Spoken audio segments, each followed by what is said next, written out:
Hello students, നമ്മൾ second module start ചെയ്യുകയാണ്. ഈ സെക്കൻഡ് മോഡ്യൂളിൻ്റെ സിലബസ് എന്ന് പറയുന്നത് ഈ കാണുന്നതാണ്. ബേസിക്കലി 2 ടോപ്പിക്കാണ് ഈ സെക്കൻഡ് മോഡ്യൂളുള്ളത്. ആദ്യത്തെ ടോപ്പിക്ക് പൗഡർ മെറ്റലർജി എന്ന് പറയുന്ന ടോപ്പിക്കും രണ്ടാമത്തെ ടോപ്പിക്ക് വെൽഡിംഗ് എന്ന് പറയുന്ന ടോപ്പിക്കുമാണ്. ഈ വെൽഡിംഗ് എന്ന് പറയുന്ന ടോപ്പിക്കിൻ്റെ ഇൻട്രൊഡക്ഷൻ മാത്രമാണ് ഈ സെക്കൻഡ് മോഡ്യൂളിലുള്ളത്. ഇമ്പോർട്ടൻ്റ് ആയിട്ടുള്ള പോർഷൻസ് എല്ലാം തേർഡ് മോഡ്യൂളിലാണ് വരുന്നത്. അപ്പോൾ കുറച്ചുകൂടി അഡ്വാൻസ്ഡ് ആയിട്ടുള്ള കുറച്ച് വെൽഡിംഗ് മെത്തേഡ്സിനെ പറ്റിയൊക്കെയാണ് നമ്മൾ തേർഡ് മോഡ്യൂളിൽ പഠിക്കുന്നത്. പക്ഷേ സെക്കൻഡ് മോഡ്യൂളിൽ അതിൻ്റെ കുറച്ച് ഇൻട്രൊഡക്ഷനും കുറച്ച് തിയറി പോർഷനും ഒക്കെയാണ് വെൽഡിങ്ങിനെ പറ്റി പഠിക്കാനുള്ളത്. അപ്പോൾ ഈ വെൽഡിംഗ് എന്ന് പറയുന്ന പ്രോസസ്സ് നിങ്ങൾക്ക് ആക്ച്വലി ആൾറെഡി അറിയാമായിരിക്കും. നിങ്ങൾ BME ബേസിക് മെക്കാനിക്കൽ എഞ്ചിനീയറിങ്ങിൽ അതിൻ്റെ ലാസ്റ്റ് മോഡ്യൂളിൽ വെൽഡിങ്ങിനെ പറ്റി നിങ്ങൾ പഠിച്ചു കാണും. അതുപോലെ തന്നെ നിങ്ങൾ വർക്ക്ഷോപ്പിൽ വെൽഡിങ് ചെയ്ത് അല്ലെങ്കിൽ പ്രാക്ടീസ് ചെയ്യുന്നതൊക്കെ കണ്ടു കാണും, അല്ലെങ്കിൽ നിങ്ങൾ ചെയ്തും കാണും. അപ്പോൾ വെൽഡിങ്ങിനെ പറ്റി നിങ്ങൾക്കൊരു ഐഡിയ ഉണ്ട്, എന്താണ് സംഭവം എന്ന്, എന്താണ് പ്രോസസ്സ് എന്നൊക്കെ നിങ്ങൾക്കറിയാം. അത് നമ്മൾ സെക്കൻഡ് പാർട്ടായിട്ടായിരിക്കും പഠിക്കുന്നത്. സെക്കൻഡ് മോഡ്യൂളിൻ്റെ രണ്ടാമത്തെ ടോപ്പിക്കാണ് ഈ വെൽഡിംഗ് എന്ന് പറയുന്നത്. അപ്പോൾ നമ്മളിവിടെ പഠിച്ചു തുടങ്ങുന്നത് പൗഡർ മെറ്റലർജി എന്ന് പറയുന്ന പ്രോസസ്സാണ് നമ്മൾ ഇന്ന് പഠിച്ചു തുടങ്ങുന്നത്. അപ്പം ഈ വീഡിയോയിൽ ഇനി വരുന്ന 1, 2, 3 വീഡിയോസ് എല്ലാം പൗഡർ മെറ്റലർജി എന്ന് പറയുന്ന ടോപ്പിക്കിൽ കോൺസെൻട്രേറ്റ് ചെയ്തായിരിക്കും. അപ്പോൾ ബേസിക്കലി നമ്മുടെ സെക്കൻഡ് മോഡ്യൂൾ എന്ന് പറഞ്ഞാൽ കുറച്ച് സിമ്പിളായിട്ടുള്ള മോഡ്യൂൾ എന്ന് തന്നെ പറയാം.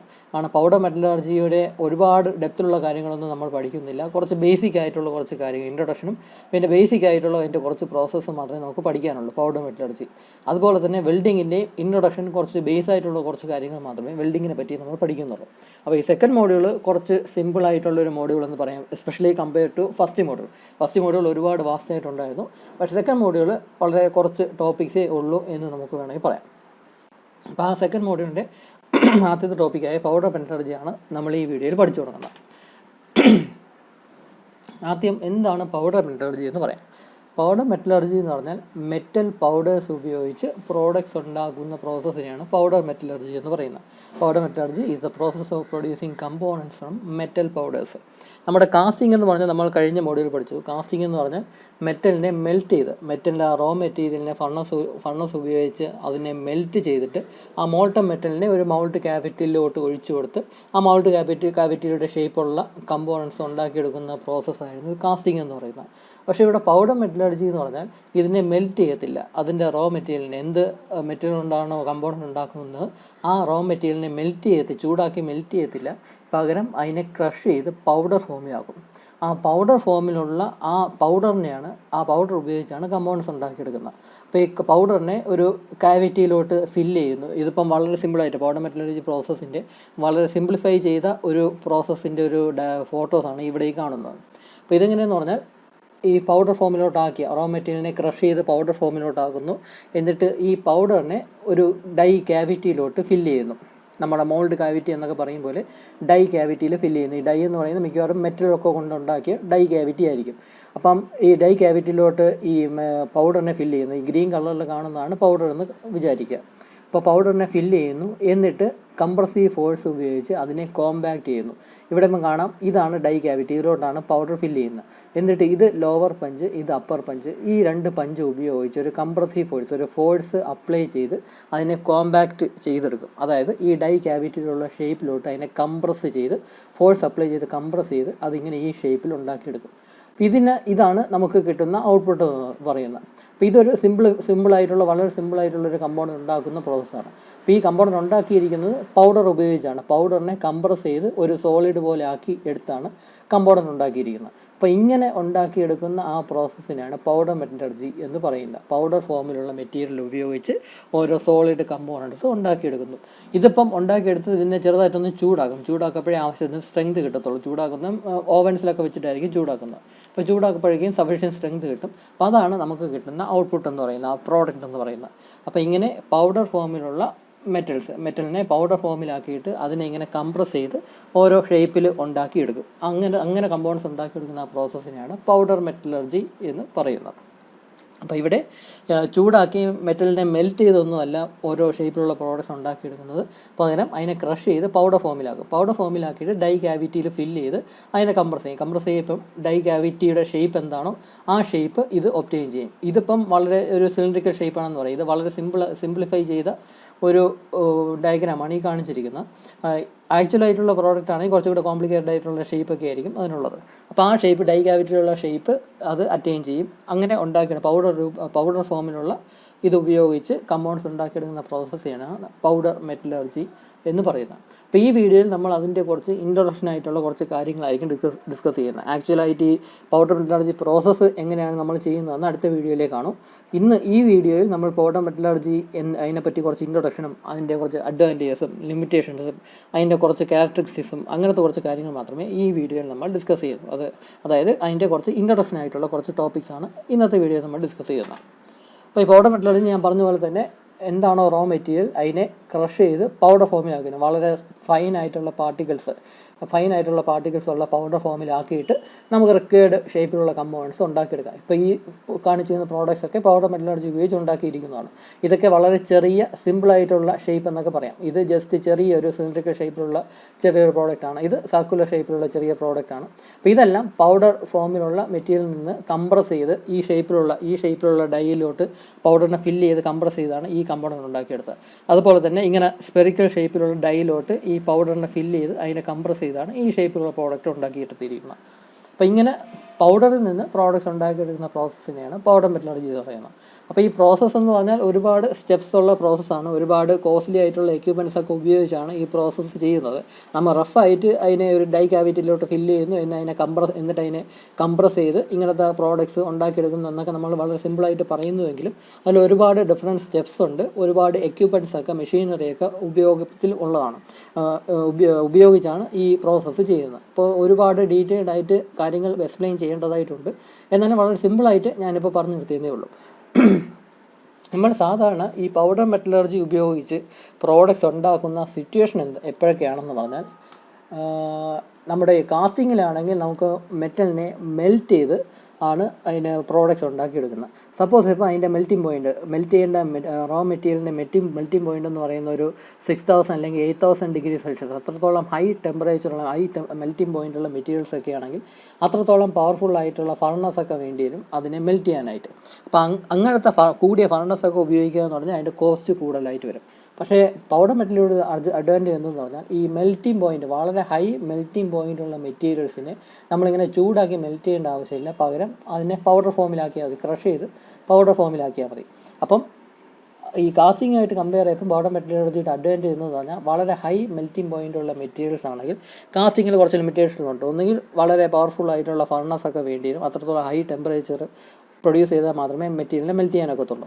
പക്ഷേ അത് ഒഴിവാക്കി നമുക്ക് പൗഡർ മെറ്റലർജി എന്ന പ്രോസസ്സ് ഉപയോഗിച്ച് ഈ ഹൈ മെൽറ്റിംഗ് പോയിൻ്റുള്ള മെറ്റീരിയൽസ് ഉപയോഗിച്ചുള്ള പ്രോഡക്റ്റ്സ് ഉണ്ടാക്കിയെടുക്കാൻ സാധിക്കും.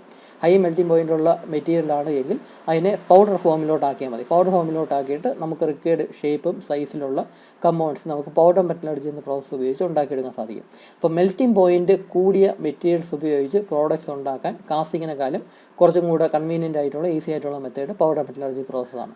അതുപോലെ തന്നെ ബ്രിട്ടിലായിട്ടുള്ള മെറ്റീരിയൽ, ഈ ബ്രിട്ടിലായിട്ടുള്ള മെറ്റീരിയൽ എന്ന് പറഞ്ഞാൽ അത് നമ്മുടെ ലെയ്ത്തിലോ ഷേപ്പറിലോ ഒന്നും ഉപയോഗിച്ച് ആ പ്രോഡക്റ്റ്സ് ഉണ്ടാക്കിയെടുക്കാനായിട്ട് സാധിക്കത്തില്ല. ഈ ബ്രിട്ടിലായിട്ടുള്ള വർക്ക് പീസൊക്കെ ആണെങ്കിൽ അതിലോട്ട് കട്ടിംഗ് ടൂൾ കൊണ്ട് ചേർത്ത് കൊടുക്കുമ്പോൾ തന്നെ ചിലപ്പം ഈ വർക്ക് പീസ് ചിലപ്പോൾ പൊട്ടിപ്പോകാനുള്ള സാധ്യതയുണ്ട്, കാരണം ബ്രിട്ടിലാണ്. അങ്ങനെ ബ്രിട്ടിലായിട്ടുള്ള വർക്ക് പീസ് അല്ലെങ്കിൽ ബ്രിട്ടിലായിട്ടുള്ള മെറ്റീരിയൽ ഉപയോഗിച്ചാണ് പ്രോഡക്റ്റ്സ് ഉണ്ടാക്കുന്നതെങ്കിൽ നമുക്ക് ലെയ്ത്തോ ഷേപ്പറോ അല്ലെങ്കിൽ മില്ലിംഗ് മെഷീനോ ഡ്രില്ലിംഗ് മെഷീനോ ഒന്നും ഉപയോഗിക്കാൻ സാധിക്കത്തില്ല. അപ്പോൾ അങ്ങനെ ബ്രിട്ടിലായിട്ടുള്ള മെറ്റീരിയൽ ആണെങ്കിൽ അതും നമ്മുടെ പൗഡർ മെറ്റലർജി ഉപയോഗിച്ച് പ്രോഡക്റ്റ്സ് ഉണ്ടാക്കിയെടുക്കാം. കാരണം ബ്രിട്ടിലായിട്ടുള്ള മെറ്റീരിയൽ ആണെങ്കിൽ നമുക്ക് ഈസി ആയിട്ട് അതിനെ ക്രഷ് ചെയ്തെടുക്കാം. ക്രഷ് ചെയ്ത് പൗഡർ ആക്കിയിട്ട് അത് ഉപയോഗിച്ച് ഓരോ ഷേപ്പിലുള്ള കമ്പൗണ്ട്സ് ഉണ്ടാക്കിയെടുക്കാം. അപ്പോൾ ബ്രിട്ടിലായിട്ടുള്ള മെറ്റീരിയലും നമുക്ക് വേറെ മെഷീനറിയിൽ നിന്ന് ഉപയോഗിക്കാതെ ഓരോ ഷേപ്പിലുള്ള കമ്പൗണ്ട്സ് ഉണ്ടാക്കിയെടുക്കണമെങ്കിൽ പൗഡർ മെറ്റലർജി എന്ന പ്രോസസ്സാണ് ഉപയോഗിക്കുന്നത്. അതുപോലെ തന്നെ ഹാർഡ്നെസ് കൂടിയ മെറ്റീരിയൽ, ഇപ്പോൾ ഹാർഡ്നെസ് കൂടിയ മെറ്റീരിയൽ നമ്മൾ ലെയ്ത്ത് ഷേപ്പറൊക്കെ ഉപയോഗിച്ച് മെറ്റീരിയൽ റിമൂവ് ചെയ്ത് ഓരോ കമ്പൗണ്ട്സ് ഉണ്ടാക്കിയെടുക്കാൻ സാധിക്കത്തില്ല. കാരണം ഹാർഡ്നെസ് കൂടിയ മെറ്റീരിയലാണ് അതിൻ്റെ വർക്ക് പീസ് വളരെ ഹാർഡ്നെസ് കൂടിയ മെറ്റീരിയലാണ് എങ്കിൽ നമ്മുടെ കട്ടിംഗ് ടൂൾ കൊണ്ട് വർക്ക് പീസിലോട്ട് ചേർത്ത് കൊടുക്കും. ലെയ്ത്തിലും ഷേപ്പറിലും ഒക്കെ വർക്ക് പീസിലോട്ട് കട്ടിംഗ് ടൂൾ കൊണ്ട് ചേർത്ത് കൊടുക്കുമ്പോൾ ചിലപ്പോൾ കട്ടിംഗ് ടൂളിൽ ഡാമേജ് ഉണ്ടായി പോകണം. കാരണം അത്രത്തോളം ഹാർഡ്നെസ് കൂടിയ മെറ്റീരിയൽ ഉണ്ടായിരിക്കും വർക്ക് പീസ് ഉണ്ടായിരിക്കുന്നത്. അപ്പോൾ അങ്ങനെ വളരെ ഹാർഡ്നെസ് കൂടിയ മെറ്റീരിയലാണ് നമ്മൾ ഉപയോഗിക്കുന്നതെങ്കിലും ഈ ലെയ്ത്ത് ഷേപ്പറിലൊക്കെ അത് ഉപയോഗിച്ച് നമുക്ക് പ്രോഡക്റ്റ്സ് ഉണ്ടാക്കിയെടുക്കാൻ സാധിക്കത്തില്ല. അപ്പോൾ അങ്ങനത്തെ കേസിലും ഈ ഹാർഡ്നെസ് കൂടിയ മെറ്റീരിയലിനെ എന്തെങ്കിലും ഹെവി മെഷീനറി ഉപയോഗിച്ച് അതിനെ ക്രഷ് ചെയ്തെടുക്കാം. വളരെ ഹെവി ഡ്യൂട്ടി മെഷീൻസ് ഉപയോഗിച്ച് ഹാർഡ്നെസ് കൂടിയ മെറ്റീരിയലിനെ നമുക്ക് ക്രഷ് ചെയ്തെടുക്കാം. ക്രഷ് ചെയ്ത് പൗഡർ ഫോമിലാക്കിയിട്ട് ആ മെറ്റീരിയൽ ഉപയോഗിച്ചുള്ള പ്രോഡക്റ്റ്സ് ഉണ്ടാക്കിയെടുക്കാൻ സാധിക്കും. അപ്പം ബ്രിട്ടിലായിട്ടുള്ള മെറ്റീരിയൽ ഉപയോഗിച്ച് പ്രോഡക്റ്റ്സ് ഉണ്ടാക്കിയെടുക്കാൻ പൗഡർ മെറ്റലർജി ഉപയോഗിക്കും. അതുപോലെ തന്നെ ഹാർഡ്നെസ് കൂടിയ മെറ്റീരിയൽ ഉപയോഗിച്ച് പ്രോഡക്റ്റ്സ് ഉണ്ടാക്കാനും പൗഡർ മെറ്റലർജി ഉപയോഗിക്കും. മെൽറ്റിംഗ് പോയിൻറ്റ് കൂടിയ മെറ്റീരിയൽസ് ഉപയോഗിച്ച് പ്രോഡക്റ്റ്സ് ഉണ്ടാക്കാനും പൗഡർ മെറ്റലർജി ഉപയോഗിക്കും. അപ്പോൾ ഇങ്ങനത്തെ ടൈപ്പ് ഓഫ് മെറ്റൽസ് അല്ലെങ്കിൽ മെറ്റീരിയൽസ് ഉപയോഗിച്ച് പ്രോഡക്റ്റ്സ് കമ്പോണൻസ് ഉണ്ടാക്കിയെടുക്കാൻ വേണ്ടിയാണ് സാധാരണ പൗഡർ മെറ്റലർജി ഉപയോഗിക്കുന്നത് എന്ന് പറയാം. അപ്പോൾ ഈ പൗഡർ മെറ്റലർജി എന്ന് പറയുന്ന പ്രോസസ്സിന് കുറച്ച് അഡ്വാൻറ്റേജസും ലിമിറ്റേഷൻസും ഒക്കെ ഉണ്ട്. ഇത് മേ ബി 2-3 മാർക്സിന് ഷോർട്ട് ക്വസ്റ്റ്യൻസ് ആയിട്ട് ചോദിക്കാം. List the advantages of powder metallurgy അല്ലെങ്കിൽ list the disadvantages of powder metallurgy process എന്ന് വേണമെങ്കിൽ എക്സാമിന് ചോദിക്കാം. അപ്പോൾ അതിനുള്ളതാണ് നമ്മളിനി പഠിക്കാൻ പോകുന്നത്. നമുക്ക് ആദ്യം അഡ്വാൻറ്റേജസ് എന്തൊക്കെയാണെന്ന് പഠിക്കാം. പൗഡർ മെറ്റലർജി എന്ന പ്രോസസ്സോടുള്ള അഡ്വാൻറ്റേജസ്. സത്യം പറഞ്ഞാൽ ഇത് കുറച്ച് ഗ്യാസാണ്, സിമ്പിളായിട്ട് നമുക്ക് പറഞ്ഞു പോവാം. ജസ്റ്റ് നിങ്ങളൊന്ന് കേട്ടിരിക്കുക, അല്ല കൂടുതൽ കാണാതെ പഠിച്ച് അങ്ങ് എഴുതേണ്ട ആവശ്യമൊന്നുമില്ല.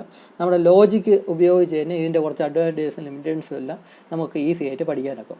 ആദ്യത്തെ high production rate. High production rate എന്ന് പറഞ്ഞാൽ ഈ പൗഡർ മെറ്റലർജി എന്ന പ്രോസസ്സ് ഉപയോഗിച്ച് കമ്പോണൻസ് ഉണ്ടാക്കിയെടുക്കാനായിട്ട് ബേസിക്കലി ഹെവി ഡ്യൂട്ടി മെഷീൻസ് ആണ് ഉപയോഗിക്കുന്നത്. അപ്പോൾ ഈ ഹെവി ഡ്യൂട്ടി മെഷീൻസ് എന്ന് പറഞ്ഞാൽ കുറേയൊക്കെ ഓട്ടോമാറ്റിക് മെഷീൻസ് ആണ്. നമ്മൾ കമ്പ്യൂട്ടർ കണ്ടുകൊണ്ട് ഓട്ടോമാറ്റിക് മെഷീൻസ് ഉപയോഗിച്ചാണ് ഈ പൗഡർ മെറ്റലർജി പ്രോസസ്സൊക്കെ ഉപയോഗിക്കുന്നത്. അപ്പോൾ അതുകൊണ്ട് തന്നെ വളരെ ഫാസ്റ്റായിട്ട് പ്രോസസ്സ് നടക്കും. മാത്രമല്ല ഈ കാസ്റ്റിംഗ് എന്ന് പറയുകയാണെങ്കിൽ ആദ്യം ആ മെറ്റീരിയലിനെ മെൽറ്റ് ചെയ്ത് ചൂടാക്കി അതിനെ മെൽറ്റ് ചെയ്ത് മോട്ടർ മെറ്റലാക്കണം. എന്നിട്ട് നമ്മുടെ മൗൾഡ് ഉണ്ടാക്കണം. പെർമനൻറ്റ് മൗൾഡ് ആണെങ്കിൽ മൗൾഡ് ഉണ്ടാക്കേണ്ടതെന്ന് പറയാം. അതല്ല മറ്റേ ടൈപ്പ് ഓഫ് മൗൾഡൊക്കെ ആണെങ്കിൽ ഓരോ തവണയും മൗൾഡ് ഉണ്ടാക്കേണ്ടി വരും. എന്നിട്ട് അതിലോട്ട് ഒഴിച്ചു കൊടുക്കുന്നു. എന്നിട്ട് അത് സോൾഡിഫൈ ചെയ്യാൻ വേണ്ടി വെയിറ്റ് ചെയ്യുന്നു. എന്നിട്ട് മൗൾഡിനെ തല്ലി പൊളിച്ച് ആ കാസ്റ്റിങ്ങിനെ പുറത്തിടുന്നു. അപ്പോൾ ഒരുപാട് ടിഡിയസ് ആയിട്ടുള്ള ഒരു ജോബ്, ഒരുപാട് ടൈം കൺസ്യൂമിങ് ആയിട്ടുള്ള പ്രോസസ്സൊക്കെയാണ് ഈ മൗൾഡിങ് പ്രോസസ്സ് എന്ന് പറയുന്നത്. പക്ഷേ പൗഡർ മെറ്റലർജി പ്രോസസ്സ് ആണെങ്കിൽ അത്രത്തോളം ടൈം കൺസ്യൂമിങ് ആയിട്ടുള്ള പ്രോസസ്സ് ഇല്ല എന്ന് പറയാം. ആ പൗഡറിനെ ഒന്ന് ക്രഷ് ചെയ്ത് റോ മെറ്റീരിയലിനെ ക്രഷ് ചെയ്ത് പൗഡർ ആക്കുന്നു എന്ന ഒരു വളരെ ടെഡിയസ് ആയിട്ടുള്ളൊരു വർക്ക് മാത്രമേ ഈ പൗഡർ മെറ്റലർജി എന്ന പ്രോസസ്സിൽ വരുന്നുള്ളൂ. അതും തന്നെ ഓട്ടോമാറ്റിക് ആയിട്ടുള്ള machines, heavy duty crushing machines ഉണ്ട്. അത് ഉപയോഗിച്ചാണ് ഈ റോ മെറ്റീരിയലിനെ ക്രഷ് ചെയ്ത് പൗഡർ ആക്കുന്നത്. മാത്രമല്ല ബാക്കിയുള്ള പ്രോസസ്സുകളും ഏകദേശം ഈ ഓട്ടോമാറ്റിക് ആയിട്ടുള്ള മെഷീൻസ്, ഹെവി ഡ്യൂട്ടി മെഷീൻസ് ഉപയോഗിച്ച് ചെയ്യാനായിട്ട് സാധിക്കും. ലേബറിൻ്റെ ആവശ്യം പോലുമില്ല. അപ്പോൾ അതുകൊണ്ട് തന്നെ വളരെ കൂടുതൽ പ്രൊഡക്ഷൻ കപ്പാസിറ്റി അല്ലെങ്കിൽ വളരെ ഫാസ്റ്റായിട്ട് പ്രൊഡക്ഷൻ റേറ്റ് ഉള്ളതാണ് ഈ പൗഡർ മെറ്റലർജി പ്രോസസ്സ് എന്ന് പറയുന്നത്. ഒരുപാട് കുറഞ്ഞ ടൈം കൊണ്ട് കൂടുതൽ കമ്പോണൻസ് ഉണ്ടാക്കിയെടുക്കാനായിട്ട് സാധിക്കും. മാത്രമല്ല വേസ്റ്റേജ് ആയിട്ടുള്ള ടൈമൊക്കെ വളരെ കുറവാണ്. അപ്പോൾ അതുകൊണ്ട് ഹൈ പ്രൊഡക്ഷൻ റേറ്റ് എന്ന് പറയാം powder metallurgy compare to casting പ്രോസസ്സൊക്കെ. അതുപോലെ തന്നെ ഡൈമെൻഷണൽ ആക്യുറസിയും സർഫസ് ഫിനിഷും ഒക്കെ വളരെ കൂടുതലാണ് ഈ പൗഡർ മെറ്റലർജി കൊണ്ട് ഉണ്ടാക്കിയെടുക്കുന്ന കമ്പോണൻസിന്. നിങ്ങൾ ഈ ഫോട്ടോയിൽ കാണുമ്പോൾ തന്നെ അറിയാം, നല്ല ഇവിടെ ഇപ്പം ഈ ഒരു സ്പെറിക്കൽ ഷേപ്പിലുള്ള റൗണ്ട് സർക്കിൾ ഷേപ്പിലുള്ള കമ്പോണൻസിനൊക്കെ നല്ല സർഫസ് ഫിനിഷ് ഉണ്ട്. ഇവിടെയും സർഫസ് ഫിനിഷ് അത്രത്തോളം മോശമില്ല, ചെറിയ ഒരു പ്രോബ്ലം മാത്രമേ ഉള്ളൂ. ബേസിക്കലി പറഞ്ഞു വരികയാണെങ്കിൽ നല്ല ഹൈ സർഫസ് ഫിനിഷ് ഉണ്ട് എന്ന് തന്നെ പറയാം. മാത്രമല്ല ഡൈമെൻഷണൽ ആക്യുറസിയും കൂടുതലാണ്. കാസ്റ്റിങ്ങിലാണെങ്കിൽ ഒരുപാട് പാറ്റേൺ അലവൻസും ബാക്കി കാര്യങ്ങളെല്ലാം കാസ്റ്റിങ്ങിൽ വരുന്നുണ്ട്. മാത്രമല്ല അതിൻ്റെ ഷേപ്പ് തന്നെ ഡിഫറെൻ്റ് ആയിട്ടുള്ള രീതിയിൽ അലവൻസൊക്കെ നമുക്ക് കൊടുക്കേണ്ടി വരും കാസ്റ്റിങ്ങിലൊക്കെ ആണെങ്കിൽ. പക്ഷേ പൗഡർ മെറ്റലർജിയിൽ അങ്ങനെ അലവൻസിൻ്റെ കാര്യങ്ങളും ഒന്നുമില്ല. മാത്രമല്ല ഹൈ സർഫസ് ഫിനിഷും ഒക്കെ കിട്ടുന്നുണ്ട്. അതുകൊണ്ട് ഡൈമെൻഷണൽ ആക്യുറസിയൊക്കെ കൂടുതലാണ് ഈ പൗഡർ മെറ്റലർജി കൊണ്ട് ഉണ്ടാക്കുന്ന പ്രോഡക്ട്സിനൊക്കെ. മാത്രമല്ല ലൈഫ് കൂടുതലുണ്ടായിരിക്കും. പൗഡർ മെറ്റലർജി ഉപയോഗിച്ചുണ്ടാക്കുന്ന പ്രോഡക്ട്സിൻ്റെ ലൈഫ് കൂടുതലായിരിക്കും. മെറ്റീരിയൽ വേസ്റ്റ് കുറവായിരിക്കും.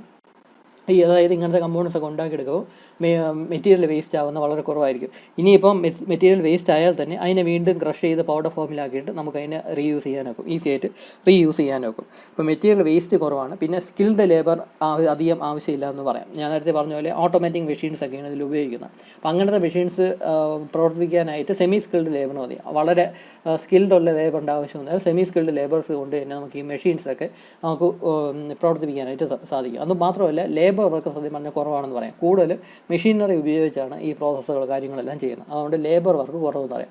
അതുകൊണ്ട് ലേബർ കോസ്റ്റ് കുറവാണ്. അതുകൊണ്ട് മാത്രമല്ല സ്കിൽഡ് ലേബറിൻ്റെ ആവശ്യവും വളരെ കുറവാണ് ഈ പൗഡർ മെറ്റലർജി പ്രോസസ്സാണെങ്കിൽ. പക്ഷേ കാസ്റ്റിംഗ് ഒക്കെ ആണെങ്കിൽ സ്കിൽഡ് ലേബർ വേണം. മൗൾഡ് ഉണ്ടാക്കാനും ബാക്കി കാര്യങ്ങൾക്കെല്ലാം ഒരുപാട് ലേബർ വർക്ക് ആവശ്യമുണ്ട്. ഒരുപാട് ടൈം കൺസ്യൂമിങ് ആയിട്ടുള്ള പ്രോസസ്സുമാണ്. പക്ഷേ ഇവിടെ ലേബർ വർക്ക് വളരെ കുറവാണ്. പിന്നെ ഉള്ള വളരെ വലിയൊരു അഡ്വാൻറ്റേജ് എന്ന് പറഞ്ഞാൽ മെറ്റൽസും നോൺ മെറ്റൽസും കൂടെ കമ്പൈൻ ചെയ്തിട്ടുള്ള പ്രോഡക്റ്റ്സ് ഉണ്ടാക്കിയെടുക്കാം. ഇതിപ്പോൾ പൗഡർ ഫോമിലാക്കുന്നതായതുകൊണ്ട് വേണമെങ്കിൽ നമുക്ക് ഡിഫറെൻറ്റ് മെറ്റൽസിൻ്റെ പൗഡേഴ്സ് തമ്മിൽ മിക്സ് ചെയ്ത് കമ്പോണൻസ് ഉണ്ടാക്കിയെടുക്കാൻ പറ്റും. വേണമെങ്കിൽ നമുക്ക് കോപ്പറിൻ്റെയും അല്ലെങ്കിൽ ടിന്നിൻ്റെയും കൂടെ പൗഡർ തമ്മിൽ മിക്സ് ചെയ്ത് രണ്ട് മെറ്റീരിയലിൻ്റെയും പ്രോപ്പർട്ടിയുള്ള കമ്പോണൻസ് ഒക്കെ ഉണ്ടാക്കിയെടുക്കാൻ സാധിക്കും. അപ്പം ഡിഫറെൻറ്റ് മെറ്റൽസിൻ്റെ പൗഡേഴ്സും മിക്സ് ചെയ്ത് കമ്പോണൻസ് ഉണ്ടാക്കാം. അതുപോലെ തന്നെ മെറ്റൽസും നോൺ മെറ്റൽസും ഉള്ള പൗഡേഴ്സ് തമ്മിൽ മിക്സ് ചെയ്ത് കമ്പോണൻസ് ഉണ്ടാക്കിയെടുക്കാനായിട്ട് സാധിക്കും. നമുക്ക് വേണമെങ്കിൽ മെറ്റൽ പൗഡേഴ്സിൻ്റെ കൂടെ പ്ലാസ്റ്റിക്കിൻ്റെ പൗഡറും കൂടെ ആഡ് ചെയ്യാം. അല്ലെങ്കിൽ റബ്ബറിൻ്റെ പൗഡർ അല്ലെങ്കിൽ ഫൈബറിൻ്റെയോ അങ്ങനത്തെ മെറ്റീരിയൽസൊക്കെ അതിൻ്റെ പൗഡർ ഫോമിലാക്കിയ മെറ്റീരിയൽസും കൂടെ മിക്സ് ചെയ്ത് നമുക്ക് വേണമെങ്കിൽ കമ്പൗണ്ട്സൊക്കെ ഉണ്ടാക്കിയെടുക്കാനായിട്ട് സാധിക്കും. അപ്പം കോസ്റ്റ് കുറയ്ക്കാനൊക്കെ അത് ഉപകാരപ്പെടും. മാത്രമല്ല പ്ലാസ്റ്റിക് മിക്സ് ചെയ്യാൻ അല്ലെങ്കിൽ റബ്ബറൊക്കെ മിക്സ് ചെയ്യുന്നെങ്കിൽ അതിൻ്റെയൊക്കെ പ്രോപ്പർട്ടിയും കൂടെ ഈ പ്രോഡക്ട്സിന് ഉണ്ടാക്കിയെടുക്കാൻ സാധിക്കും. അങ്ങനെ മെറ്റൽസും നോൺ മെറ്റൽസും എസ്പെഷ്യലി ഈ ഫൈബേഴ്സ് റെസിനൊക്കെ ആഡ് ചെയ്ത് ഈ പൗഡർ മെറ്റലർജി കമ്പൗണ്ട്സ് ഉണ്ടാക്കിയെടുക്കുന്നുണ്ട്. അപ്പോൾ മെറ്റൽസും നോൺ മെറ്റൽസും കൂടെ മിക്സ് ചെയ്ത് നമുക്ക് കമ്പൗണ്ട്സ് ഉണ്ടാക്കിയെടുക്കാൻ സാധിക്കും. കാരണം രണ്ടും പൗഡർ ഫോമിലാക്കിയിട്ടായിരിക്കും ഉണ്ടാകുന്നത്. അപ്പോൾ പൗഡേഴ്സ് തമ്മിൽ മിക്സ് ചെയ്താൽ മതി, അത് ഈസി ആയിട്ട് നമുക്ക് മിക്സ് ചെയ്യാൻ സാധിക്കും. അപ്പോൾ അത് വലിയൊരു അഡ്വാൻറ്റേജ് ആണ്. മെറ്റൽസും നോൺ മെറ്റൽസും അതുപോലെ തന്നെ ഡിഫറെൻറ്റ് മെറ്റൽസ് ഉള്ള പൗഡേഴ്സ് തമ്മിൽ മിക്സ് ചെയ്തും കമ്പൗണ്ട്സ് ഉണ്ടാക്കിയെടുക്കാനായിട്ട് സാധിക്കും. പിന്നെ ഞാൻ നേരത്തെ പറഞ്ഞ പോലെ products can be made from materials having high melting point and high hardness കൂടിയ മെറ്റീരിയൽ ഉപയോഗിച്ചും മെൽറ്റിംഗ് പോയിൻറ്റ് കൂടിയ മെറ്റീരിയൽസ് ഉപയോഗിച്ചൊക്കെ കമ്പൗണ്ട്സ് ഉണ്ടാക്കിയെടുക്കാൻ ഈ പൗഡർ മെറ്റലർജിയിൽ സാധിക്കും. കാരണം ഇത് ക്രഷ് ചെയ്ത് പൗഡർ ഫോമിലാക്കിയിട്ടാണ് നമ്മൾ പ്രോഡക്റ്റ്സ് ഉണ്ടാക്കുന്നത്. ചൂടാക്കി അതിനെ മെൽറ്റ് ചെയ്തൊന്നുമില്ല. മാത്രമല്ല മെഷീനറി ഒന്നും ഉപയോഗിച്ച് അതിൽ നിന്ന് മെറ്റൽ റിമൂവ് ചെയ്യാനൊന്നും നമ്മൾ നോക്കുന്നില്ല. ലെയ്ത്ത് ഷേപ്പർ അതിൽ ചെയ്യുക പോലെ മെറ്റൽ റിമൂവ് ചെയ്യാൻ നോക്കുന്നില്ല. പകരം അതിനെ ക്രഷ് ചെയ്ത് അതിന് ഹെവി ഡ്യൂട്ടി ക്രഷിങ് മെഷീൻസ് ഉണ്ട്, അത് ഉപയോഗിച്ച് ക്രഷ് ചെയ്ത് പൗഡർ ഫോമിലാക്കിയിട്ട് നമുക്ക് കമ്പൗണ്ട്സ് ഉണ്ടാക്കിയെടുക്കാം. അപ്പം അങ്ങനത്തെ കുറച്ച് അഡ്വാൻറ്റേജസ് ഈ പൗഡർ മെറ്റലർജി എന്ന് പറയുന്ന പ്രോസസ്സിനുണ്ട്. അപ്പോൾ നിങ്ങളുടെ കോമൺ സെൻസ് ഉപയോഗിച്ച് ലോജിക് ഉപയോഗിച്ച് തന്നെ കുറച്ച് അഡ്വാൻറ്റേജസ് നിങ്ങൾക്ക് ഈസി ആയിട്ട് ഗ്യാസ് അടിച്ച് കയറ്റാവുന്നതേ ഉള്ളൂ. അപ്പോൾ ഇതൊക്കെയാണ് അഡ്വാൻറ്റേജസ് എന്ന് പറയുന്നത്. ഇതുപോലെ തന്നെ കുറച്ച് ഡിസഡ്വാൻറ്റേജസും ഈ പൗഡർ മെറ്റലർജി പ്രോസസ്സിനുണ്ടെന്ന് പറയാം. ഒന്ന്, അതിൻ്റെ ഇനിഷ്യൽ കോസ്റ്റ് എന്ന് പറഞ്ഞാൽ വളരെ കൂടുതലാണ്. കാരണം ഇതിന് വളരെ ഹെവി ഡ്യൂട്ടി മെഷീനറി വേണം, കോസ്റ്റ്ലിയർ ആയിട്ടുള്ള കുറേ എക്യുപ്മെൻറ്റ്സും കാര്യങ്ങളും ഒക്കെ വേണം. അതുകൊണ്ട് തന്നെ ഇനിഷ്യൽ കോസ്റ്റ് വളരെ കൂടുതലാണ് പൗഡർ മെറ്റലർജി പ്രോസസ്സ് ചെയ്യാനാണെങ്കിൽ. കാസ്റ്റിങ്ങിനാണെങ്കിൽ അത്ര ഹെവി ഡ്യൂട്ടി മെഷീനറി ആവശ്യമില്ല എന്ന് പറഞ്ഞാൽ നമുക്ക് ആകെപ്പാടെ ഒരു ഫർണസ് മാത്രം മതി. അത് ഫർണസും അത്ര വലിയ കോസ്റ്റ് ഉള്ള ഒരു മെഷീനാണെന്ന് പറയാൻ പറ്റത്തില്ല. ഫർണസ് ഉപയോഗിച്ച് മോട്ടർ മെറ്റൽ മെൽറ്റ് ഉണ്ടാക്കി കഴിഞ്ഞാൽ അതിന് നമുക്ക് മൗൾഡിങ്സ് അതിൻ്റെ മൗൾഡിങ് ഫ്ലാസ്കിനൊന്നും വലിയ റേറ്റ് ഒന്നും ആവുന്നില്ല. അപ്പോൾ അതുകൊണ്ട് ഈ കാസ്റ്റിങ്ങിനൊക്കെ ആണെങ്കിൽ അത്രത്തോളം ഇനിഷ്യൽ കോസ്റ്റ് ഒന്നും വരുന്നില്ല. പക്ഷേ പൗഡർ മെറ്റലർജി ആണെങ്കിൽ ഹെവി ഡ്യൂട്ടി മെഷീനറിയും വേണം, ബാക്കി കാര്യങ്ങൾ എക്യുപ്മെൻറ്റ്സ് ഒക്കെ വേണം എന്നുള്ളതുകൊണ്ട് ഇനിഷ്യൽ കോസ്റ്റ് കൂടുതലായിരിക്കും. അതുപോലെ തന്നെ ടൂൾ കോസ്റ്റ് അല്ലെങ്കിൽ എക്യുപ്മെൻറ്റ് കോസ്റ്റും വളരെ കൂടുതലാണ്. ഞാൻ ഇപ്പോൾ പറഞ്ഞ പോലെ തന്നെ അതിൻ്റെ ഉപയോഗിക്കുന്ന മെഷീനൊക്കെ വളരെ ഹൈ കോസ്റ്റ് ആയിരിക്കും. അതുകൊണ്ട് എക്യുപ്മെൻറ്റ് കോസ്റ്റ് ഒക്കെ വളരെ കൂടുതലാണ് പൗഡർ മെറ്റലർജി എന്ന് പറയുന്ന പ്രോസസ്സിന്. മാത്രമല്ല പൗഡർ ഉണ്ടാക്കുക എന്ന് പറയുന്ന പ്രോസസ്സും കുറച്ച് കോസ്റ്റ്ലി തന്നെയാണ്. ഈ പൗഡർ ഒരു മെറ്റലിൻ്റെ പൗഡർ ഫോമിലോട്ട് ആക്കിയെടുക്കാനായിട്ട് ഡിഫറെൻറ്റ് മെത്തേഡ്സ് ഉണ്ട്. നമ്മളിവിടെ ഹെവി ഡ്യൂട്ടി മെഷീൻ ഉപയോഗിച്ച് ക്രഷ് ചെയ്യുമെന്ന് പറഞ്ഞാലും അതിന് അത്രത്തോളം എഫിഷ്യൻ്റ് ആയിരിക്കത്തില്ല. ഇങ്ങനെ ക്രഷ് ചെയ്തുണ്ടാക്കുന്ന പൗഡറിന് അത്രത്തോളം ക്വാളിറ്റി ഉണ്ടായിരിക്കത്തില്ല. അതുകൊണ്ട് നല്ല പ്യുവറായിട്ട് നല്ല ക്വാളിറ്റിയുള്ള രൂപത്തിൽ ഫൈനായിട്ടുള്ള പൗഡർ ഉണ്ടാക്കിയെടുക്കാനായിട്ട് ഡിഫറെൻറ്റ് മെത്തേഡ്സ് ഉണ്ട്. അങ്ങനത്തെ മെത്തേഡ്സ് എല്ലാം സത്യം പറഞ്ഞാൽ കോസ്റ്റ്ലി ആയിട്ടുള്ള മെത്തേഡ്സാണ്. ഈ പൗഡർ ഫോമിലോട്ട് ഉണ്ടാക്കിയെടുക്കാനുള്ള ഡിഫറെൻറ്റ് മെത്തേഡ്സിനെ പറ്റി നമ്മൾ പഠിക്കും. അതൊരു എസ്ഐ ക്വസ്റ്റ്യനായിട്ട് നമുക്ക് പഠിക്കാനുള്ളതാണ്. അപ്പോൾ പൗഡർ ഫോമിലോട്ട് എങ്ങനെ ഒരു മെറ്റീരിയലിനെ കൺവേർട്ട് ചെയ്യാമെന്ന്, പൗഡർ എങ്ങനെ ആക്കാമെന്ന്. അപ്പോൾ അതിന് കുറേ ഡിഫറെൻറ്റ് മെത്തേഡ്സ് ഉണ്ട്. ആ മെത്തേഡ്സൊക്കെ സത്യം പറഞ്ഞാൽ കോസ്റ്റ്ലി ആയിട്ടുള്ള മെത്തേഡ്സാണ്. അപ്പം പ്രൊഡക്ഷൻ ഓഫ് പൗഡർ എന്ന് പറയുന്നത് കുറച്ച് കോസ്റ്റ്ലി ആയിട്ടുള്ള മെത്തേഡാണ്. ഈസി ആയിട്ട് നമുക്ക് പൗഡർ ഫോമിൽ മെറ്റീരിയൽ കിട്ടത്തില്ല. അതൊരു ലിമിറ്റേഷൻ. പിന്നെ സ്മോൾ സ്കെയിൽ പ്രൊഡക്ഷന് സ്യൂട്ടബിൾ അല്ല. കാരണം ഹൈ ഇനിഷ്യൽ കോസ്റ്റും എക്യുപ്മെൻറ്റ് കോസ്റ്റും ഒക്കെ വളരെ കൂടുതലാണ്. അപ്പോൾ അതുകൊണ്ട് സ്മോൾ സ്കെയിൽ ഇൻഡസ്ട്രീസിനൊന്നും താങ്ങാൻ സാധിക്കത്തില്ല അത്രയും വലിയ കോസ്റ്റൊന്നും. അതുകൊണ്ട് not suitable for small scale production എന്ന് പറയാം. അതുകൊണ്ട് തന്നെ മാസ് പ്രൊഡക്ഷൻ മാത്രമേ സാധാരണ ഇത് ഉപയോഗിക്കത്തുള്ളൂ. ഒരു യൂണിറ്റ് തന്നെ ഒരു 10,000 പീസ് വെച്ചുണ്ടാക്കണം. ഒരു കമ്പോണൻറ്റ് തന്നെ അല്ലെങ്കിൽ 10,000 യൂണിറ്റ്സ് അല്ലെങ്കിൽ 1,000 യൂണിറ്റ്സ് അത്രത്തോളം ഹൈ വോളിയം ഓഫ് അല്ലെങ്കിൽ ഹൈ ക്വാണ്ടിറ്റി പ്രൊഡക്ഷൻ ഉള്ളിടത്ത് മാത്രമേ നമ്മൾ സാധാരണ ഈ പൗഡർ മെറ്റലർജി പ്രോസസ്സ് ഉപയോഗിക്കാറുള്ളൂ. അല്ലാതെ 1-2 പ്രോഡക്റ്റ് മാത്രം ഉണ്ടാക്കേണ്ട സ്ഥലത്തൊന്നും സാധാരണ പൗഡർ മെറ്റലർജി പ്രോസസ്സ് ഉപയോഗിക്കാറില്ല. അതുപോലെ തന്നെ size of the product is limited എന്ന്, അതായത് വളരെ വലിയ കമ്പോണൻസ് ഒന്നും ഈ പൗഡർ മെറ്റലർജി ഉപയോഗിച്ച് ഉണ്ടാക്കിയെടുക്കാൻ സാധിക്കത്തില്ല. ഇപ്പോൾ കാസ്റ്റിങ്ങിൻ്റെ കേസ് പറയുകയാണെങ്കിൽ വളരെ വലിയ ലാർജ് കാസ്റ്റിങ്സ് ഒക്കെ ഉണ്ടാക്കിയെടുക്കാൻ പറ്റും. ഈ കപ്പലിലൊക്കെ ഉപയോഗിക്കുന്ന ഷിപ്പിലൊക്കെ ഉപയോഗിക്കുന്നതെന്ന് പറഞ്ഞാൽ ഒരു വലിയ റൂമിൻ്റെ അത്ര വലിപ്പമുള്ള കാസ്റ്റിംഗ് ഒക്കെ നമുക്ക് ഉണ്ടാക്കിയെടുക്കാൻ സാധിക്കും. പക്ഷേ പൗഡർ മെറ്റലർജി ഉപയോഗിച്ച് അങ്ങനെ അത്രയും വലിയ ഷേപ്പിലുള്ള അല്ലെങ്കിൽ സൈസിലുള്ള കമ്പോണൻസ് ഉണ്ടാക്കിയെടുക്കാൻ സാധിക്കത്തില്ല. വളരെ ചെറിയ കമ്പോണൻസ് മാത്രമേ, അല്ലെങ്കിൽ മേ ബി തിയററ്റിക്കലി പറയുകയാണെങ്കിൽ ഒരു 20 കിലോയിൽ താഴെയുള്ള സൈസിലുള്ള അത് വെയിറ്റ് വരുന്ന കമ്പോണൻസ് മാത്രമേ പൗഡർ മെറ്റലർജി ഉപയോഗിച്ച് ഉണ്ടാക്കാൻ സാധിക്കുകയുള്ളൂ എന്നാണ് തിയററ്റിക്കലി പറയുന്നത്. അതും നമ്മുടെ പ്രൊഡക്ഷൻ കമ്പനീസിലാണെങ്കിൽ അവർ അത് അപ്പോഴും ഒരു 3 or 4 കിലോ അത്രയും വലിപ്പത്തിലുള്ള അത്രയും വെയിറ്റുള്ള കമ്പോണൻസ് മാത്രമേ സാധാരണ പൗഡർ മെറ്റലർജി ഉപയോഗിച്ച് ഉണ്ടാക്കിയെടുക്കത്തുള്ളൂ. മിക്കവാറും വളരെ വളരെ ടൈനി ആയിട്ടുള്ള ചെറിയ കമ്പോണൻസ് ചെറിയ പ്രോഡക്റ്റ്സ് ഉണ്ടാക്കാൻ പൗഡർ മെറ്റലർജി ഉപയോഗിക്കാറുള്ളൂ. വലിയ വെയിറ്റ് കൂടിയ പ്രോഡക്റ്റ്സ് ഒന്നും സാധാരണ പൗഡർ മെറ്റലർജി ഉപയോഗിച്ച് ഉണ്ടാക്കിയെടുക്കാൻ സാധിക്കത്തില്ല. അതിൻ്റെ മെയിൻ റീസൺ എന്ന് പറഞ്ഞാൽ നമ്മൾ ഈ പൗഡർ ഈ ഡൈ ക്യാവിറ്റിയിലോട്ട് ഫില്ല് ചെയ്തിട്ട് കംപ്രസീവ് ഫോഴ്സ് അപ്ലൈ ചെയ്യുമെന്ന് പറഞ്ഞു. അതിനെ കംപ്രസ് ചെയ്യും, പഞ്ച് ഉപയോഗിച്ച് കംപ്രസ് ചെയ്യും. അപ്പോൾ കംപ്രസ് ചെയ്യുന്ന സമയത്ത് യൂണിഫോം ഡെൻസിറ്റിയിൽ ഇത് കംപ്രസ് ആയില്ല എന്ന് വരും. ഇതിൻ്റെ സൈസ് കൂടുന്തോറും യൂണിഫോമിറ്റി കുറഞ്ഞു വരും. ചെറിയ കമ്പൗണ്ട്സ് ആണ് ഉണ്ടാക്കുന്നതെങ്കിൽ നമുക്ക് യൂണിഫോം ഡെൻസിറ്റിയിൽ പൗഡറിനെ നമുക്ക് കംപ്രസ് ചെയ്യാൻ സാധിക്കും. അതേസമയം വലിയ സൈസിലുള്ള കമ്പൗണ്ട്സിനെയാണ് നമ്മളിങ്ങനെ കംപ്രസീവ് ഫോഴ്സ് അപ്ലൈ ചെയ്യുന്നതെങ്കിൽ എവിടെയാണോ ഈ പഞ്ച് ഈ ടച്ച് ചെയ്ത് വരുന്ന പോർഷൻ അവിടെ മാത്രമേ കൂടുതൽ കോമ്പാക്റ്റിൽ കൂടുതൽ ഡെൻസിറ്റിയിൽ അതവിടെ കംപ്രസ് ആവത്തുള്ളൂ. അതിൻ്റെ മിഡിൽ പോർഷനിലോട്ട് വരുമ്പം അതിൻ്റെ കംപ്രസീവ് ഫോഴ്സ് കുറവായിരിക്കും അങ്ങോട്ട് എത്തുന്നത്. അതുകൊണ്ട് തന്നെ യൂണിഫോം ഡെൻസിറ്റി മിഡിൽ പോർഷനിലോട്ട് വരുമ്പോൾ അധികം ഹൈ ഡെൻസിറ്റിയിലൊന്നും ഈ പൗഡർ കയറി അങ്ങ് കംപ്രസ് ആവത്തില്ല. അപ്പോൾ അതുകൊണ്ട് തന്നെ സ്ട്രെങ്ത് കുറയും. അങ്ങനത്തെ കാര്യങ്ങളുള്ളതുകൊണ്ട് തന്നെ സ്ട്രെങ്ത് കുറയും. അപ്പോൾ അതുകൊണ്ട് സാധാരണ ചെറിയ കമ്പൗണ്ട്സ് ചെറിയ പ്രോഡക്റ്റ്സ് ഉണ്ടാക്കാൻ മാത്രമേ ഈ പൗഡർ മെറ്റലർജി ഉപയോഗിക്കാറുള്ളൂ. വലിയ കമ്പൗണ്ട്സ് ഒന്നും യൂണിഫോം ഡെൻസിറ്റിയിൽ നമുക്ക് ഉണ്ടാക്കിയെടുക്കാൻ സാധിക്കത്തില്ല. അപ്പോൾ സൈസ് ഒരു ലിമിറ്റേഷനാണ്. പിന്നെ കോംപ്ലിക്കേറ്റഡ് ഷേപ്സ്, വളരെ കോംപ്ലിക്കേറ്റഡ് ആയിട്ടുള്ള ഷേപ്സ് ഒന്നും നമുക്ക് ഉണ്ടാക്കിയെടുക്കാൻ സാധിക്കത്തില്ല. കാരണം ഈ ഡൈ ക്യാവിറ്റിയിലൂടെ ഫില്ല് ചെയ്തിട്ട് രണ്ട് സൈഡിൽ നിന്ന് കംപ്രസ് ചെയ്താണ് കമ്പൗണ്ട്സ് ഉണ്ടാക്കിയെടുക്കുന്നത്. അപ്പോൾ അതുകൊണ്ട് തന്നെ വളരെ കോംപ്ലിക്കേറ്റഡ് ആയിട്ടുള്ള ഷേപ്പൊന്നും ഈ ഇത് ഉപയോഗിച്ച് ഉണ്ടാക്കിയെടുക്കാൻ സാധിക്കത്തില്ല, ഈ പ്രോസസ്സ് ഉപയോഗിച്ച്. പിന്നെ യൂണിഫോം ഡെൻസിറ്റിയിലുള്ള പ്രോഡക്റ്റ്സ് ഉണ്ടാക്കിയെടുക്കാൻ ഡിഫിക്കൽട്ടാണ്. ഞാൻ നേരത്തെ പറഞ്ഞു, എവിടെയാണോ ഈ പഞ്ച് വരുന്നത്, ആ പഞ്ച് കോണ്ടാക്ട് വരുന്നത് ആ പോർഷനിൽ മാത്രമാണ് സത്യം പറഞ്ഞാൽ കൂടുതൽ ഡെൻസിറ്റി നമുക്ക് കിട്ടുന്നത് ഈ അതിനെ കംപ്രസ് ചെയ്യുമ്പോൾ. മിഡിൽ പോർഷനിലോട്ട് വരുമ്പോൾ അല്ലെങ്കിൽ ഡെപ്തിലോട്ട് വരുന്ന ഏരിയയിലൊന്നും അത്രത്തോളം ഹൈ യൂണിഫോം ഡെൻസിറ്റി നമുക്ക് കിട്ടത്തില്ല. അപ്പോൾ പൗഡർ നല്ല രീതിയിൽ കോമ്പാക്റ്റ് ചെയ്യാനൊന്നും സാധിക്കത്തില്ല ഈ നടുക്കുള്ള പോർഷനിലോട്ടൊക്കെ വരുമ്പോൾ. അപ്പോൾ അതുകൊണ്ട് യൂണിഫോം ഡെൻസിറ്റി അച്ചീവ് ചെയ്യുക എന്നുള്ളത് കുറച്ച് ഡിഫിക്കൽട്ടാണ് വലിയ കമ്പൗണ്ട്സൊക്കെ എത്തുമ്പോൾ. അതുകൊണ്ട് സാധാരണ ചെറിയ കമ്പൗണ്ട്സ് ഉണ്ടാക്കാൻ മാത്രമേ പൗഡർ മെറ്റലർജി ഉപയോഗിക്കാറുള്ളൂ. ചെറിയ കമ്പൗണ്ട്സ് ആണെങ്കിൽ നമുക്ക് യൂണിഫോം ഡെൻസിറ്റിയൊക്കെ അച്ചീവ് ചെയ്യാൻ സാധിക്കും. പിന്നെ some metals are difficult or impossible to compress. നമ്മളിപ്പോൾ ഇവിടെ മെറ്റലിനെ പൗഡർ ഫോമിലോട്ട് ആക്കിയിട്ട് ഈ ഡൈ ക്യാവിറ്റിയിൽ ഫില്ല് ചെയ്യുന്നു, എന്നിട്ട് കംപ്രസ് ചെയ്യുന്നു എന്ന് പറഞ്ഞു. കംപ്രസ് ചെയ്യുന്ന സമയത്ത് ചില ടൈപ്പ് ഓഫ് മെറ്റലിൻ്റെ പൗഡർ ആണെങ്കിൽ അത് കംപ്രസ് ആവത്തില്ല. ഈ പഞ്ച് ഉപയോഗിച്ച് ഫോഴ്സ് അപ്ലൈ ചെയ്താലും ഈ പൗഡർ അതിങ്ങനെ കോമ്പാക്റ്റ് ആവത്തില്ല. അതിൻ്റെ സൈസ് ഇങ്ങനെ കംപ്രസ്സായി ആ ഒരു ഷേപ്പ് റീറ്റെയിൻ ചെയ്യുക ഇതൊന്നും കാണത്തില്ല. ചിലപ്പം ഒട്ടും കംപ്രസ് ആയില്ല എന്ന് വരും. ചില കേസിലാണെങ്കിൽ ഇത് കംപ്രസ് ചെയ്തതിന് ശേഷം ഈ പഞ്ചിനെ അങ്ങ് റിലീസ് ചെയ്യുമ്പോഴേക്കും പഴയ അവസ്ഥയിലോട്ട് ആ പൗഡർ ആയി പോകും. ആ ഒരു അവസ്ഥയും വരും. അതായത് കോമ്പാക്റ്റ് ചെയ്തിരിക്കത്തില്ല, അതങ്ങ് പെട്ടെന്ന് പൊടിഞ്ഞങ്ങ് പോകും. ആ രൂപത്തിലുള്ള ഇതും വരും. അപ്പോൾ എല്ലാ മെറ്റൽസും നമുക്കിങ്ങനെ കംപ്രസ് ചെയ്ത് ഷേപ്പിൽ ഉണ്ടാക്കിയെടുക്കാമെന്ന് ഉറപ്പില്ല. ചില മെറ്റൽസ് മാത്രമേ ഇങ്ങനെ ഇത് സപ്പോർട്ട് ചെയ്യത്തുള്ളൂ. അതായത് കംപ്രസിബിലിറ്റി എന്നൊക്കെ പറയുന്ന ആ ഒരു പ്രോപ്പർട്ടി ഉള്ള മെറ്റൽസ് മാത്രമേ നമുക്കിങ്ങനെ കംപ്രസ് ചെയ്ത് ഓരോ ഷേപ്പിലോട്ടാക്കിയെടുക്കാൻ ഒക്കത്തുള്ളൂ. ചില മെറ്റൽസ് ആണെങ്കിൽ ഇങ്ങനെ കംപ്രസ് ചെയ്യുന്ന സമയത്ത് കംപ്രസ് ആവുകയില്ല. അപ്പം അതുകൊണ്ട് എല്ലാ മെറ്റൽസും നമുക്കിങ്ങനെ കംപ്രസ് ചെയ്ത് ഓരോ ഷേപ്പിൽ ഉണ്ടാക്കിയെടുക്കാൻ സാധിക്കത്തില്ല.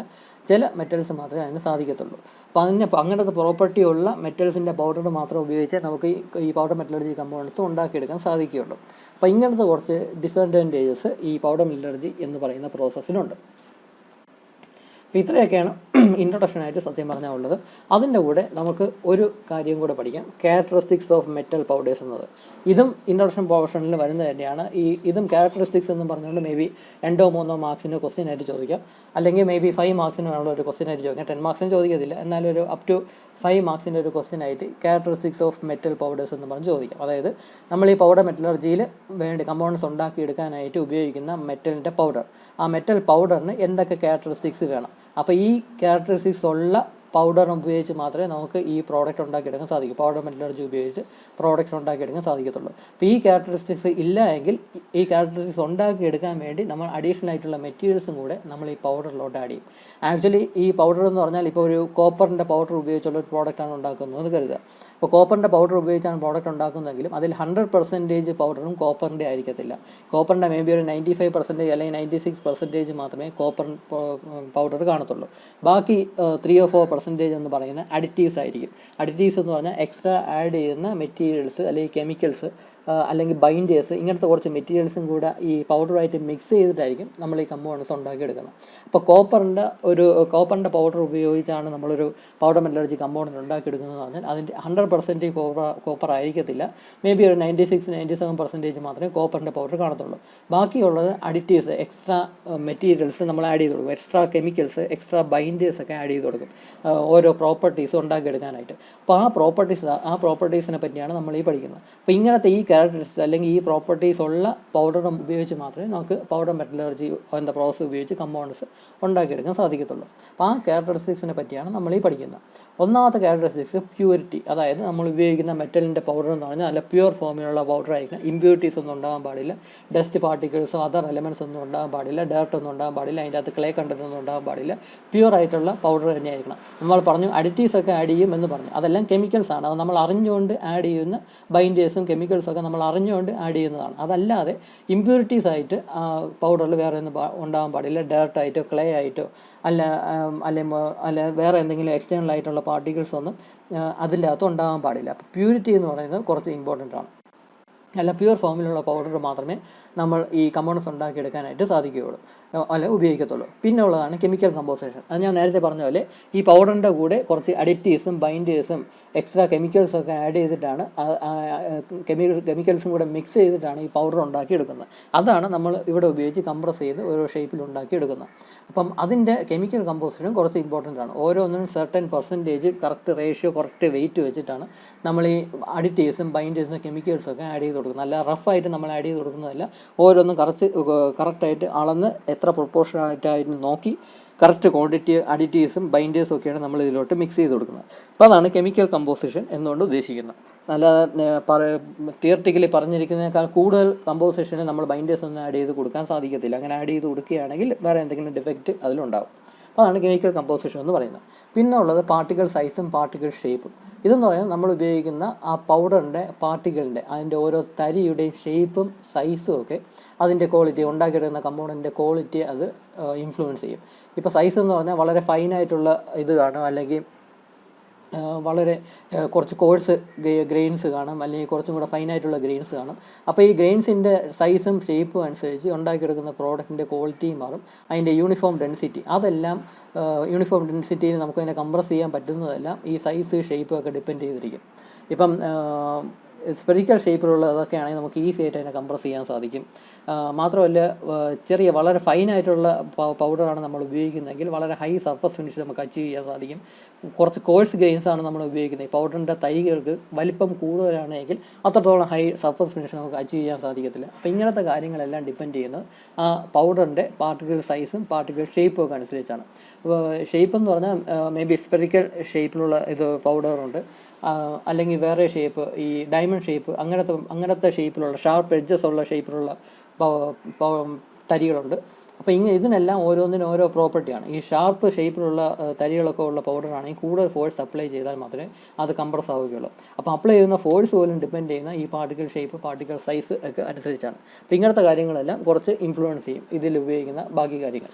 പിന്നെ വരുന്നതാണ് ഈ കംപ്രസിബിലിറ്റി എന്ന് പറയുന്ന പ്രോപ്പർട്ടി. കംപ്രസിബിലിറ്റി എന്ന് പറഞ്ഞ പ്രോപ്പർട്ടി എന്ന് പറഞ്ഞാൽ ഞാൻ നേരത്തെ പറഞ്ഞ പോലെ എല്ലാ മെറ്റീരിയൽസിനെയും പൗഡർ ആക്കിയിട്ട് നമുക്ക് ഇതിനെ കംപ്രസ് ചെയ്തെന്ന് പറഞ്ഞ് കംപ്രസ് ചെയ്യാൻ പറ്റണമെന്നില്ല. ചില ടൈപ്പ് ഓഫ് മെറ്റൽസിൻ്റെ പൗഡേഴ്സ് മാത്രമേ നമുക്ക് ഇങ്ങനെ കംപ്രസ് ചെയ്ത് ഈ ഷേപ്പിൽ ഉണ്ടാക്കിയെടുക്കാൻ സാധിക്കത്തുള്ളൂ. വേറെ ഈ ഒരു പ്രോപ്പർട്ടി ഇല്ലാത്ത പൗഡറാണെങ്കിൽ നമുക്ക് അതിനെ കംപ്രസ് ചെയ്യാൻ തന്നെ സാധിക്കത്തില്ല. ഈ പഞ്ച് ഉപയോഗിച്ച് കംപ്രസ് ചെയ്താൽ അത് കംപ്രസ് ആവുകയില്ല, ഈ ഒരു വലിപ്പത്തിൽ തന്നെ നിൽക്കും, വോളിയം കുറഞ്ഞ് കംപ്രസ് ആവത്തില്ല. അപ്പോൾ കംപ്രസ് ആവണമെങ്കിൽ കംപ്രസിബിലിറ്റി എന്ന് പറയുന്ന പ്രോപ്പർട്ടി ആ പൗഡറിന് ഉണ്ടായിരിക്കണം. അതുപോലെ തന്നെ ഈ ഷേപ്പിൽ ഉണ്ടാക്കിയെടുത്തതിന് ശേഷം നമ്മളതിനെ റിമൂവ് ചെയ്യുമ്പോഴേക്കും ചിലപ്പോൾ അത് പൊടിഞ്ഞു പോയെന്നൊക്കെ ഇരിക്കും, അതായത് ഈ ഷേപ്പ് റീറ്റെയിൻ ചെയ്യാൻ പറ്റാത്ത ഒരവസ്ഥയും കാണും. അപ്പോൾ അതെല്ലാം കംപ്രസിബിലിറ്റി എന്ന പ്രോപ്പർട്ടി ഇല്ലാത്തപ്പോഴാണ് അതൊക്കെ സംഭവിക്കുന്നത്. അപ്പോൾ അങ്ങനത്തെ ഇങ്ങനെ ഷേപ്പും സൈസും ഒക്കെ റീറ്റെയിൻ ചെയ്യാൻ പറ്റുന്ന ആ പ്രോപ്പർട്ടിയാണ് കംപ്രസിബിലിറ്റി എന്ന് പറയുന്നത്. അപ്പോൾ ഇങ്ങനത്തെ കുറച്ച് പ്രോപ്പർട്ടീസ് ഉള്ള പൗഡർ ഉപയോഗിച്ച് മാത്രമേ നമുക്ക് പൗഡർ മെറ്റലർജി പ്രോസസ്സ് ഉപയോഗിച്ച് കമ്പോണൻസ് ഉണ്ടാക്കിയെടുക്കാൻ സാധിക്കത്തുള്ളൂ. അപ്പോൾ ഇങ്ങനത്തെ പ്രോപ്പർട്ടീസ് അതിന് ഇല്ല എങ്കിൽ അത് നമുക്ക് ഉണ്ടാക്കിയെടുക്കാൻ സാധിക്കും. അങ്ങനെ ഉണ്ടാക്കിയെടുക്കാനാണ് നമുക്ക് അഡീഷണൽ ആയിട്ടുള്ള അഡിറ്റീവ്സും കെമിക്കൽസും ഒക്കെ ഈ പൗഡറിലോട്ട് ആഡ് ചെയ്യണം. അങ്ങനെ ആഡ് ചെയ്യുന്ന സമയത്ത് നമുക്ക് ഇതിലില്ലാത്ത കംപ്രസിബിലിറ്റി എന്ന് പറയുന്ന ഇതൊക്കെ നമുക്ക് അച്ചീവ് ചെയ്യാനായിട്ട് സാധിക്കും. അപ്പോൾ ഇതൊക്കെയാണ് ക്യാരക്ടറിസ്റ്റിക്സ് ഓഫ് മെറ്റൽ പൗഡേഴ്സ് എന്ന് പറയുന്നത്. ഈ പൗഡർ മെറ്റലർജി ഉപയോഗിക്കുന്ന മെറ്റൽ പൗഡേഴ്സിൻ്റെ കുറച്ച് ക്യാരക്ടറിസ്റ്റിക്സ് അല്ലെങ്കിൽ പ്രോപ്പർട്ടീസ് എന്നൊക്കെ പറയാം. അപ്പോൾ ഇത് മേ ബി ഒരു 5 മാർക്സിൻ്റെ ക്വസ്റ്റ്യൻ ആയിട്ട് ചോദിക്കും. അപ്പോൾ ഈ ഒരു പോയിന്റ്സ് മാത്രം എഴുതി വെച്ചാൽ പോരെ, അത് എക്സ്പ്ലെയിനും കൂടെ ചെയ്ത് വയ്ക്കണം. അഡ്വാൻറ്റേജ് ലിമിറ്റേഷൻസ് ഒക്കെയാണെങ്കിൽ നമുക്ക് ഈ പോയിന്റ്സ് മാത്രം ലിസ്റ്റ് ചെയ്താൽ മതി, കൂടുതൽ എക്സ്പ്ലെയിൻ ചെയ്ത് ഗ്യാസ് അടിച്ച് കയറ്റേണ്ട ആവശ്യമില്ല. പക്ഷേ ക്യാരക്ടറിസ്റ്റിക്സ് ചോദിക്കുമ്പോൾ പോയിന്റ്സ് മാത്രം എഴുതിയാൽ പോരെ, 2-3 സെൻറ്റൻസ് ചെയ്ത് അതിനെപ്പറ്റി എക്സ്പ്ലെയിൻ ചെയ്യുകയും വേണം. അതെന്താണെങ്കിലും ടെക്സ്റ്റിൽ കൊണ്ടായിരിക്കും. അപ്പോൾ ഇതൊക്കെയാണ് ഒരു പൗഡർ മെറ്റലർജി എന്ന പ്രോസസ്സിനെ പറ്റി കുറച്ച് ഇൻട്രൊഡക്ഷൻ എന്ന് പറയുന്നത്. ബാക്കി നമുക്ക് അടുത്ത വീഡിയോയിൽ നമുക്ക് ഡീറ്റെയിൽഡ് ആയിട്ട് പഠിക്കാം. ഈ പൗഡർ മെറ്റലർജി പ്രോസസ്സിനെ പറ്റി വളരെ ഡീറ്റെയിൽഡ് ആയിട്ട് നമുക്ക് അടുത്ത വീഡിയോയിൽ പഠിക്കാം. അപ്പോൾ ഈ വീഡിയോയിൽ ഇത്രയേ ഉള്ളൂ. Thank you.